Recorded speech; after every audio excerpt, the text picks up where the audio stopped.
Ey meyletmedim bu dünyada var için, bağban oldun bir baksana var için.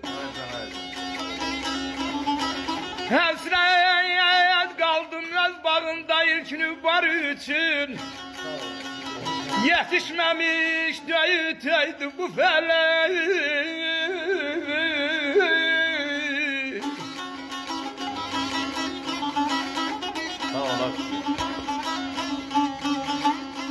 Dünyanın sirrine ya dostlar neyleyin? 5 gün değil bu dünyaya geldi.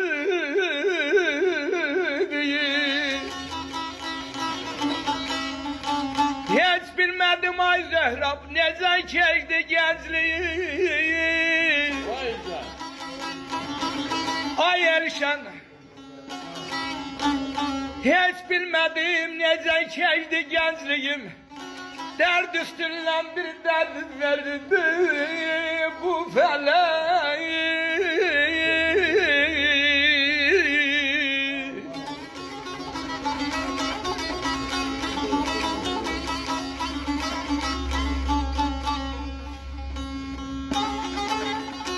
Tanıysan parmaklar var olsun.